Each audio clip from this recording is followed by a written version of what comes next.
Hi everyone, good morning. কেমন আছো তোমরা সবাই? আশা করি খুব ভালো আছো। আমিও কিন্তু আছি ভালো, তবে একটু টেনশানে আছি। আর এখন এই 10:30 মতো যে বাজে, এখন রেডি হয়ে নিয়েছি। লাইভের প্রথম আমি যাব ইন্টারভিউ দিতে প্রাইভেট সেক্টরে। আজকে আমি যেখানে যাব, শ্রীরাম লাইফ ইন্স্যুরেন্স, গড়িয়াতে। তো আমি এর মাঝখানে আর কোনো ভিডিও শ্যুট করিনি, এতটাই টেনশনে ছিলাম। ফেরার পথে বর কিনে দিয়েছে তালশাঁস। তোমাদের সাথে পুরো আমি শেয়ার করব যে কি ধরেছে না ধরেছে, কেমন অভিজ্ঞতা হলো। তার আগে বাড়িতে এসেই ঝটপট রান্নাটা বসিয়ে নিলাম। ওই বাজে ধরো 2:30, আর 2:30 বাজে মানে খাওয়া দাওয়ার কিছু ব্যবস্থা করতে হবে। খিদেও খুব জোরে পেয়েছে, সকালে কিচ্ছু না খেয়ে দুজনে বেরিয়েছি। আর এদিকে দেখো, ওদিকে কুদরি ভাজতে বসিয়েছি। আর সেই সময়টাই আমি তাল শাঁসগুলো আমি কেটে নেব। তাল শাঁসগুলো ওই কী বলো তো, খেতে বসে ছাড়াতে ভালো লাগে না, এর আগে ছাড়িয়ে নিলে টপ টপ করে খাওয়া হয়ে যায়। এদিকে আলু সেদ্ধ ভাত গরম গরম, আর তার সাথে কুদরি ভাজা, তাল শাঁস জমে একদম ক্ষীর। তো দেখো, তোমাদের সাথে তো শেয়ার করতে পারিনি, তাই এখন বসে পড়েছি ঘুম থেকে উঠে শেয়ার করতে যে আজকে আমার ইন্টারভিউয়ের অভিজ্ঞতা কেমন হলো। তো অভিজ্ঞতা কেমন হয়েছে বলতে, তোমরা প্রথমে তো আমার 11টা থেকে 12টা পর্যন্ত ইন্টারভিউ ছিল। তো আমি 11টা 3-এর মধ্যে ওখানে ঢুকে গেছি। আমার ছিল গড়িয়ায় যে ওদের ব্রাঞ্চ আছে ওখানে। এবার ঢুকে গেছি, আমি ভাবছি এইবার ডাকবে, এবার ডাকবে। 11টা থেকে 11:30 বাজলো, 11:30 থেকে 12টা বাজলো, 12টা থেকে 12:30 বাজলো, আসেনি। এবার ওখান থেকে যারা স্টাফ আছেন আমাকে বলছে যে তোমার ইন্টারভিউয়ের ওখানে বলে দেয় যে কার আন্ডারে ইন্টারভিউ হবে, সেটা নাম্বারটাও মেনশন করে দেয়। তো আমাকে ওখান থেকে বলছে যে স্টাফরা যে আপনি ফোন করে নিন, আপনি যার আন্ডারে ইন্টারভিউ দেবেন তাকে ফোন করে নিন। আমি বললাম যে আমি কেন ফোন করতে যাব, আপনারা ফোন করে এটা বলতে পারবেন না? বলছে না, আপনাকেই ফোন করে নিতে হবে। এবার তো আমি বাধ্য হয়ে ফোন করলাম। ফোন করার পরে উনি বলছেন আমি মিটিংয়ে আছি। তো ভালো কথা। তারপরে 1টা বেজে গেছে, তারপরে আবার ফোন করতে বলেছে আমার ওখানকার স্টাফরাই। তো আমি ফোন করলাম যখন, তখন বলছে এই তো আমি এসে যাচ্ছি। তো এরম বসতে বসতে প্রায় মানে যেখানে 11টা থেকে 12টা পর্যন্ত ইন্টারভিউ হওয়ার কথা, সেখানে 1টায় গিয়ে ইন্টারভিউ হলো। এবার ইন্টারভিউতে গিয়ে যেমন ধরলো যে তোমার বাড়িতে কে কে আছে, তুমি কোথা থেকে এসছো, এই সমস্ত আমাকে ধরলো। এবার ভালো কথা, এগুলো ধরার পরেও জিজ্ঞেস করছে বাবা কী করে, হাজব্যান্ড কী করে, দাদা কী করে, এই সমস্ত জিজ্ঞেস করলো।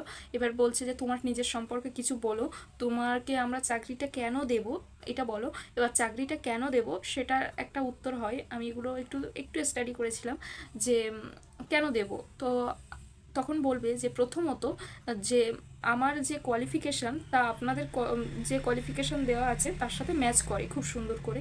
এছাড়া আমি হাই এডুকেটেড। তারপরে বলবে যে আমি সুন্দর করে সবার সাথে মিশতে পারি।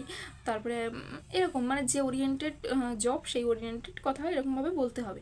তো ভালো কথা। তারপরে তো ওরা আমাকে জিজ্ঞেস করলো, মানে যেহেতু ইন্স্যুরেন্স কোম্পানি, তোমাদেরকে বলেছি যে শ্রীরাম লাইফ ইন্স্যুরেন্স ছিল কোম্পানিটার নাম। তো যেহেতু ইন্স্যুরেন্স কোম্পানি, তাই আমাকে জিজ্ঞেস করছে ইন্স্যুরেন্স মানে কি, লাইফ ইন্স্যুরেন্স মানে কি, হেলথ ইন্স্যুরেন্স মানে কি, তারপরে লাইফ ইন্স্যুরেন্সের সাথে হেলথ ইন্স্যুরেন্সের পার্থক্য কী, এই সমস্ত জিজ্ঞেস করেছে। তারপরে আমাকে জিজ্ঞেস করেছে যে ব্যাংক, যত ব্যাংক আছে সেটা কিসের আন্ডারে আছে, রিজার্ভ ব্যাংকের আন্ডারে আছে, তো সমস্ত ইন্স্যুরেন্সগুলো কিসের আন্ডারে আছে, এই সমস্ত আমাকে ধরলো। তারপরে আমাকে মেন কথাই গেল, দেখবে আপনাতে যখন কোনো কিছু, আপনা বলো আদার্স আমি দেখিনি, আপনাতে আমি যখন জব খুঁজছিলাম তখন দেখছি অনেক কিছুতেই 650 টাকা 900 টাকা এরম করে পের একটা জায়গা আছে, যে তুমি যদি ইন্টারভিউতে সিলেক্ট হও তাহলে তোমাকে এটা পে করতে হবে, করে একটা পরীক্ষা দিতে হবে, পরীক্ষা দেওয়ার পরে তোমাকে চাকরিতে মানে নেওয়া হবে। তো সেমভাবে সব জায়গায় আছে। তো এরা সেটা নেয় না। আমাকে জিজ্ঞেস করলো আমরা যেটা নিই না, ভালো করি না খারাপ করি। তা ভালো করেন, নেবেন না যখন তাহলে ভালোই তো। কিন্তু আমার দাদা যেখানে ইন্টারভিউ দিতে গেছিলো সেখানে কিন্তু চেয়েছে টাকাটা, ভালো কথা, সেটা আলাদা জিনিস। তো আমাকে বললো যে আমরা হচ্ছে ট্রেনিং করি, ট্রেনিংয়ের সময় তোমাদেরকে শিখিয়ে দেবো যে কীভাবে কথা বলতে হয়, মানুষকে বোঝাতে হয় যাতে ইন্স্যুরেন্স করে, এই সমস্ত আমাকে বললো। ভালো কথা। আরেকটা কথা বললো, ইন্স্যুরেন্স কিন্তু মানে নো ওয়ার্ক নো পে, এটা হচ্ছে মূল মন্ত্র। মানে তুমি কাজ করবে, তুমি টাকা পাবে, কাজ না করলে তোমার কোনো পে হবে না। তো ঠিক আছে, সেটাও ভালো কথা। এবার কথাটা হচ্ছে যে আমাকে বললো যে এরকম 2 লাখ টাকার প্রথমে একটা মানে টার্গেট দেবে, সেটাকে আমার কমপ্লিট করতে হবে। 2 লাখ টাকার জায়গায় 1 লাখ টাকা হতে পারে, মানে এরকম। তো আমি বলছি কাদেরকে নিয়ে করব? তো বলছে তোমার পরিবারের আশেপাশে বা হচ্ছে পারিপার্শ্বিক আশেপাশে যারা আছে তাদের নাম্বার কালেক্ট করবে, ফোন করে তাদের সাথে কথা বলবো, এই সমস্ত আমাকে বলতে বললো। তো আমি হাজব্যান্ডকে বলতে, হাজব্যান্ড তো না করে দিল, বললো এসব টার্গেট তুমি পূরণ করতে পারবে না, আর তুমি একটা নতুন মানুষ, সেখানে তোমাকে কেউ বিশ্বাস করে 20,000 টাকা, 40,000 টাকা, 50,000 টাকা কেউ ইন্স্যুরেন্স করবে? কোনোদিনই করবে না। তো এই সমস্ত বললো। তো আমাকে ওরা বোঝাচ্ছিল খুবই করার জন্য। অ্যাকচুয়ালি আমি বুঝলাম যেগুলো সেল থাকে, মানে যেমন ইন্স্যুরেন্স কোম্পানি, সেল ডিপার্টমেন্ট, এগুলোতে কাজে সবাইকেই নিয়ে নেয়, কাউকেই বাদ দেয় না, সবাইকেই নেয়, ওই টার্গেট দিয়ে দেয়। টার্গেট তুমি পূরণ করো, টাকা পাও, আর যদি টার্গেট পূরণ করতে না পারো, টাকা পেও না, এরকম একটা ব্যাপার। তো এটাই ছিল আজকে আমার জব এক্সপিরিয়েন্স। বলতে পারো যে প্রাইভেট সেক্টরে এই প্রথমবার আমি ইন্টারভিউ দিতে গেছি। এর আগে কিন্তু আমি স্কুলে গেছি, এই স্কুলে আমি অনেকবার গেছি, কিন্তু এই সমস্ত লাইনে প্রথম গেছি। আমি জানতামই না যে কী হয়, কিন্তু এক্সপিরিয়েন্স আমার ঠিকঠাক নয়। মানে যিনি ইন্টারভিউ নিয়েছেন তার ব্যবহার খুবই ভালো, কিন্তু হচ্ছে কোনো টাইম ম্যানেজমেন্ট নেই, কিচ্ছু নেই।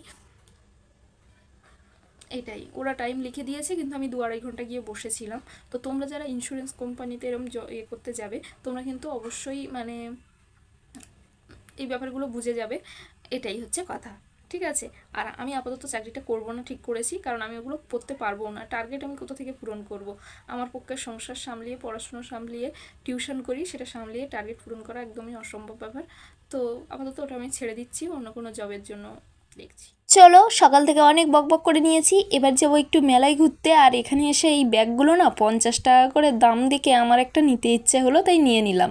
আর এখানে হাতের তৈরি কত জিনিস দেখো, এগুলো দেখতে এতটা কিউট, মাটির জিনিস, আমার খুব ভালো লাগছিল, কিন্তু রাখার জায়গা নেই বলে আর কেনা হয়নি। কিন্তু ভীষণ সুন্দর দেখতে, বিশ্বাস করো, আমার তো সব কিছুই নিয়ে নিতে ইচ্ছে করছিল। আর এদিকে আরও অনেক জিনিস আছে। আর এই যে মা দুর্গার ছবিটা এত সুন্দর, কি বলবো, এদিকে অনেক কিছু আছে কিন্তু। আর বাড়িতে এসে আমরা খেয়ে নিয়েছিলাম আজকে ছোলা সিদ্ধ, আলু সিদ্ধ, যেগুলো ছিল মানে এক্সট্রা আলু সিদ্ধ থেকে গেছিলো, তো ওটাই একটু গোলমরিচ গুঁড়ো, লেবু চেপে নিয়েছি, আম কেটে নিয়েছি, শসা কেটে নিয়েছি, আর তার সাথে একটা করে ডিম সেদ্ধ। তো এটাই ছিল আজকে আমাদের ডিনার। আর চলো এটা খেয়ে নিই। কী বলবো, এই যে আলুটা ছোটো ছোটো করে কেটে একটু বিট নুন আর একটু গোলমরিচ গুঁড়ো আর একটু গন্ধরাজ লেবু চেপে দিয়েছি, এত টেস্টি লাগছে না। একটা বান্ধবী জানো তো, আমরা যখন কলেজে পড়তাম, এই আলুটা এরকমভাবে মেখে নিয়ে যেত, কি টেস্টি লাগতো, খুব ভালো লাগতো খেতে। আর এদিকে ছোলাটা তো সিদ্ধ করা ছোলা সবারই পছন্দ, আমারও ভীষণ পছন্দের, তার সাথে শসা, আর এখনকার শো স্টপার হচ্ছে আম। মানে প্রত্যেক বাঙালির ঘরে ঘরে এখন আম তো থাকবেই, আম খেতে এত ভালো লাগে কি বলবো। আর বিশেষ করে আমার হিমসাগর আম খেতে ভালো লাগে, আর আমিই তো বাজারঘাট করি, এই জন্য আমি আমার পছন্দের জিনিসপত্র বেশি কিনি। তো হিমসাগর আমি নিয়ে চলে এসেছি। আর আজকের ভিডিওটা এই পর্যন্তই, যদি ভালো লাগে প্লিজ একটা লাইক করে কমেন্ট করে দিও। বাই।